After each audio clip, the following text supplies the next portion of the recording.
ಈ ಒಂದು ಧರ್ಮ ವೇದಿಕೆಯ ಮೇಲೆ ಆಸೀನರಾದಂಥ ಈ ಕಾರ್ಯಕ್ರಮದ ರೂವಾರಿಯು ಮತ್ತು ಈ ಒಂದು ಕಾರ್ಯಕ್ರಮದ ಸಾನ್ನಿಧ್ಯವನ್ನು ವಹಿಸಿದಂಥ ಶ್ರೀ ಶ್ರೇಷ್ಠರ ಬ್ರಹ್ಮ ಡಾಕ್ಟರ್ ಕೊಟ್ಟೂರು ಬಸವೇಶ್ವರ ಶಿವಾಚಾರ್ಯರು ಪವಿತ್ರ ಪಾದಾರವಿಂದಗಳಿಗೆ ಅನಂತ ಭಕ್ತಿಯ ಪ್ರಣಾಮಗಳನ್ನು ಸಮರ್ಪಿಸಿ ವೇದಿಕೆ ಮೇಲಿರುವಂಥ ಇನ್ನುಳಿದ ಗುರುಗಳ ಪಾದಗಳನ್ನು ನಡೆದು ವೇದಿಕೆ ಮೇಲಿರುವಂಥ ಎಲ್ಲ ನನ್ನ ಡಾಕ್ಟರ್ ಬಂಧುಗಳೇ, ಹಿರಿಯರೇ ಮತ್ತು ಸಜ್ಜನ ಬಂಧುಗಳೇ, ತಾಯಂದಿರೇ ಮತ್ತು ಮಠದ ಎಲ್ಲ ಸದ್ಭಕ್ತರ ಬಂಧುಗಳೇ, ಹರಪೂಜೆ ಗುರು ಸೇವೆ, ಹರಪೂಜೆ ಗುರು ಸೇವೆ ವರಪುಣ್ಯವಿಲ್ಲದೆ ಬರಿದೆ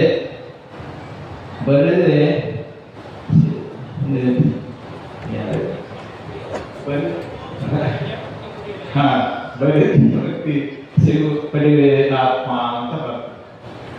ಅಂದ್ರೆ ಹಣವಿದ್ದಾಗಲೇ ಭಕ್ತಿ, ನೆನವಿದ್ದಾಗಲೇ ಸೇವೆ, ಗುಣವಿದ್ದಾಗಲೇ ಮಾಡಿ ಮುಕ್ತಿ ಪಡೆಯ ಆತ್ಮ. ಈಗ ನಾವು ಎಷ್ಟೊತ್ತಾಗ ಕೇಳಿದ್ದೀವಿ.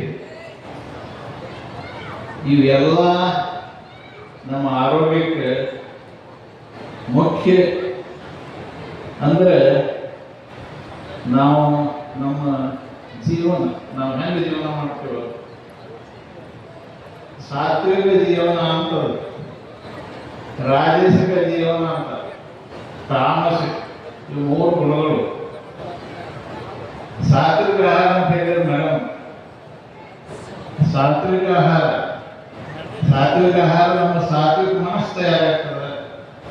ಸಾತ್ವಿಕ ಮನಸ್ಸು ಇರೋದ್ರಿಂದ ನಾವು ಒಳ್ಳೆಯವರಾಗ್ತೀವಿ, ಆ ಗುಣಗಳು ಬರ್ತಾವೆ, ಭಕ್ತರಾಗ್ತೀವಿ. ನೆತ್ತಿ ಮತ್ತು ಹೊಟ್ಟಿ ಎರಡೂ ಶಾಂತ ಇರ್ತವ, ರೋಗ ನಮ್ಮಿಂದ ದೂರ ಇರ್ತವ. ಇನ್ನೊಂದು ವಿಷಯ, ನೆನವಿದ್ದಾಗಲೇ ಸೇವೆ, ಹಣವಿದ್ದಾಗಲೇ ಭಕ್ತಿ, ನೆನವಿದ್ದಾಗಲೇ ಸೇವೆ.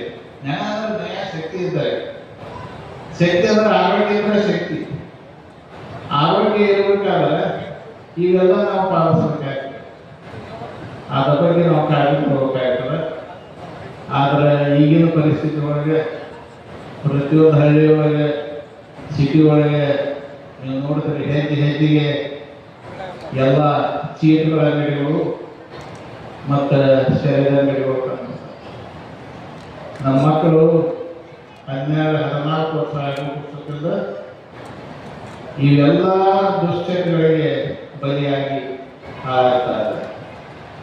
ಈ ಒಂದು ಪರಿಸ್ಥಿತಿ ಒಳಗೆ ಸಮಾಜವನ್ನು ಸುಸ್ಥಿತಿ ತರುವುದು ನಮ್ಮಂಥ ಈ ಗುರುಗಳ ಅವಶ್ಯಕತೆ ಅತ್ಯಂತ ಅವಶ್ಯಕ. ಅವರು ಈ ಕಾರ್ಯವನ್ನು ಮಾಡ್ತಾ ಇದ್ದಾರೆ. ಅದಕ್ಕೆ ನಾವೆಲ್ಲ ತಂದೆ ತಾಯಿಯಾದಂಥವರು, ಸಮಾಜದ ಹಿರಿಯರು, ಸಮಾಜ ತಿಳುವಳಿಕೆ ನಾಯಕರು ಎಲ್ಲರೂ ಅವರಿಗೆ ನಾವು ಸಾಥ್ ಕೊಟ್ಟು ಆ ಕಾರ್ಯವನ್ನು ಮಾಡಬೇಕು. ಕೇವಲ ಈಗ ನಾವು ಏನು ತಪಾಸಣೆ ಮಾಡಿದ್ದೀವಿ, ಆರೋಗ್ಯ ತಪಾಸಣೆ ಶಿಬಿರ, ಅದು ಶರೀರದ ಆರೋಗ್ಯಕ್ಕೆ ಸಂಬಂಧಿಸುತ್ತದೆ. ಆ ಗುರುಗಳು ನಮ್ಮ ಶರೀರದ ಆರೋಗ್ಯದ ಜೊತೆಗೆ ಮಾನಸಿಕ ಆರೋಗ್ಯ ಸಹಿತ ಸುಧಾರಿಸಲಿ ಅಂತ. ನಮ್ಗೆ ಆಹಾರ ಅಂದರೆ ನಾವು ಯಾರು ಸೇವಿಸ್ತೀವಿ ಅದಕ್ಕೆ ಆಹಾರ ಅಂತ ಹೇಳ್ತೀವಿ. ಎರಡು ನಮೂನೆ ಆಹಾರ.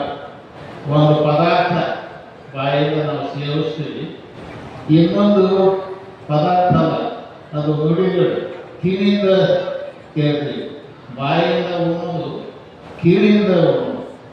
ಇದರಿಂದ ನಮ್ಮ ಬುದ್ಧಿ ಸುಧಾರಿಸ್ತದೆ, ಇದರಿಂದ ನಮ್ಮ ಆರೋಗ್ಯ ಸುಧಾರಿಸ್ತದೆ. ಹಾಗೆ ನಮ್ಮ ಆರೋಗ್ಯ, ನಮ್ಮ ಮನಸ್ಸು ಎರಡೂ ಶುದ್ಧಗೊಂಡು ನಾವು ಧರ್ಮದಿಂದ ನಡೆದ್ರೆ ಸತ್ಯ ಶುದ್ಧ ಕಾಯಕ. ಸತ್ಯ ಶುದ್ಧ ಕಾಯಕ ಅಂತಂದ್ರೆ ಸ್ವತಃ ನಾವು ದುಡಿದು, ಪ್ರಾಮಾಣಿಕವಾಗಿ ದುಡಿದು ಗಳಿಸಿದ ಹಣದಿಂದಾಗಲಿ ಕಾಲುಗಳಿಗಾಗಲಿ ಅದನ್ನು ನಾವು ದಾಸೋಹ ಮಾಡಬೇಕು. ಏನೋ ಎಲ್ಲಿಂದ ದಾಸೋಹ ಮಾಡ್ಯಾರ, ದಾಸೋಹ ಮಾಡೋದಿಲ್ಲ, ಸತ್ಯ ಶುದ್ಧನೂ ಅಲ್ಲ. ಅದಕ್ಕೆ ಯಾರು ಆ ರೀತಿ ಮಾಡ್ತಾರೆ ಅವಾಗ ಕಾಯಕ ಕಾಯಕ ಆಗಂಗಿಲ್ಲ, ಮೋಸ ಆಗ್ತದೆ ಅಂತ ಒಂದು ಇದು ನಾನು ಇವತ್ತು ಈ ಒಂದು ಸಭೆಯಲ್ಲಿ ಗುರುಗಳು ಗುರುತಿಸಿ ಆಮೇಲೆ ಏನು ಸನ್ಮಾನ ಮಾಡೋದಕ್ಕೆಲ್ಲ ಗುರುವಿನ ಕೃಪೆ ಅಂತ ನಾನು ಹೇಳ್ತೀನಿ. ಮನುಷ್ಯ ಯಾವ ಮನುಷ್ಯನೂ ನಾನು ಕನಿಷ್ಠ ಆಗಬೇಕು, ಕಷ್ಟ ಅನುಭವಿಸ್ಬೇಕು ಅಂತ ಅನ್ನೋಲ್ಲ. ಎಲ್ಲರೂ ನಾನು ಉಚ್ಚ ಸ್ಥಿತಿಗೆ ಹೋಗ್ಬೇಕು, ಸುಖವಾಗಿರ್ಬೇಕು, ಸಂತೋಷದಿಂದ ಇರಬೇಕು ಪ್ರಯತ್ನ ಮಾಡ್ತಾರೆ. ಆದರೆ ಅದ್ರಾಗ ಭಾಳ ಮಂದಿ ಯಶಸ್ಸು ಕಾಣೋದು. ಯಾರು ಯಶಸ್ಸು ಕಾಣ್ತಾರ ಯಾರಿಗೆ ಸದ್ಗುರು ಕೃಪಾ ಇರ್ತತಿ, ಯಾರ ಮೇಲೆ ಗುರುವಿನ ಕೃಪಾ ಇರ್ತತಿ ಅವ ಮುಂದೆ ಹೋಗ್ತಾನೆ. ಗುರು ಕೃಪಾ ಇದ್ದವರು ಅಲ್ಲೇ ಉಳಿತಾರೆ, ಎಷ್ಟೋ ಪ್ರಯತ್ನ ಮಾಡಿದ್ರು. ಅದಕ್ಕೆ ಸಿದ್ಧಾಂತ ಸಿಕ್ಕಾಮಣ್ಣ ಏನಕ್ಕೆ ಭಗವತ್ಪಾದರು ಹೇಳ್ತಾರೆ, ಗುರು ಕಟಾಕ್ಷ ವೀರ್ಯೇನ ಗುರು ಕಟಾಕ್ಷ ವೀರ್ಯೇನ ಶಿವೋಪವತಿ ಮಾನವ. ನಾವು ಉಳಿದದ್ದು ಏನಾರಾಗೋದು, ಒಳ್ಳೆ ಮನುಷ್ಯರಾಗೋದು ದೂರ ಉಳಿತು. ಅವನ ಅನುಗ್ರಹ ಆದರೆ, ಗುರುವಿನ ಅನುಗ್ರಹ ಆದರೆ ಸಾಕ್ಷಾತ್ ಶಿವ ಸ್ವರೂಪನ ನಾವು ಆಗ್ತೀವಿ, ದೇವರು ಆಗ್ತೀವಿ ಅಂತ ಹೇಳ್ತಾರೆ. ಅಂತ ಒಂದು ಶಕ್ತಿ ಗುರುವಿನ ಅನುಗ್ರಹದೊಳಗದೆ. ಆ ಗುರುವಿನ ಅನುಗ್ರಹ ಯಾಕಂದ್ರೆ ಆಗ್ತದೆ, ಅವ್ರ ಉದ್ಧಾರ ಆಗ್ತಾರೆ, ಅವ್ರ ಜೀವನ ಪಾವನ ಆಗ್ತದೆ, ಅವ್ರ ಸುಖ ಶಾಂತಿ ನಮ್ಮಲ್ಲಿ ಎಲ್ಲ ಸಿಗ್ತವೆ. ಅಂತ ಒಂದು ಗುರುವಿನ ಅನುಗ್ರಹನ ನಮಗೆ ಇವತ್ತು ಈ ಒಂದು ಪ್ರಶಸ್ತಿ ಪ್ರಾಪ್ತ ಆಗಲಿಕ್ಕೆ ಕಾರಣ ಅನ್ನುವಂಥ ಮಾತನ್ನ ನಾನು ಹೇಳಿದೆ. ಸಮರ್ಥ ರಾಮದಾಸರು ದಾಸೋಹದೊಳಗೆ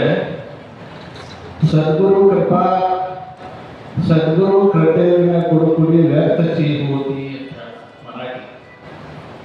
ಸದ್ಗುರು ಕೃಪೆ ಇಲ್ಲದಿದ್ದರೆ ನಾವು ಮಾಡಿದ ಎಲ್ಲ ಶ್ರಮ ವ್ಯರ್ಥ ಆಗ್ತದೆ, ಅದೇನೋ ಉಪಯೋಗ ಬಿಡೋದಲ್ಲ. ಮತ್ತೆ ಇನ್ನೊಂದು ಮಾತು ಹೇಳ್ತಾರೆ ಅವರು, जेची क्षणी अनुग्रह केला, जेची क्षणी अनुग्रह केला तेची क्षणी मोक्ष द्या. ಸದ್ಗುರುವಿನ ಕೃಪಾ ಯಾವ ಕ್ಷಣದೊಳಗೆ ನಿಮ್ಮ ಆಗ್ತದೆ, ಆ ಕ್ಷಣದೊಳಗೆ ನಿಮ್ಗೆ ಮೋಕ್ಷ ಸಿಗ್ತದೆ, ನೀವು ಮುಕ್ತರಾಗ್ತೀರಿ ಅನ್ನುವಂಥ ಮಾತಾಡ್ತಾರೆ. ಅದಕ್ಕೆ ಅಂಥ ಒಂದು ಸದ್ಗುರುವಿನ ಕೃಪೆಯೊಳಗೆ, ಅವನ ಅನುಗ್ರಹದೊಳಗೆ ಒಂದು ಅಂಥ ಶಕ್ತಿಯದ. ಆ ಇದನ್ನ ಕೃಪೆ ಪಡಿಬೇಕಾದ್ರೆ ನಾವು ಹೆಂಗೆ ನೋಡ್ಕೋಬೇಕು, ಗುರು ಸಂತುಷ್ಟ ಆಗಬೇಕು. ಗುರು ನಾವು ಸಂತುಷ್ಟ ಆದ್ರೆ ಕೃಪೆ ಮಾಡಬೇಕು, ಅವನ ಪ್ರೀತಿಗೆ ನಾವು ಪಾತ್ರ ಆಗಬೇಕು.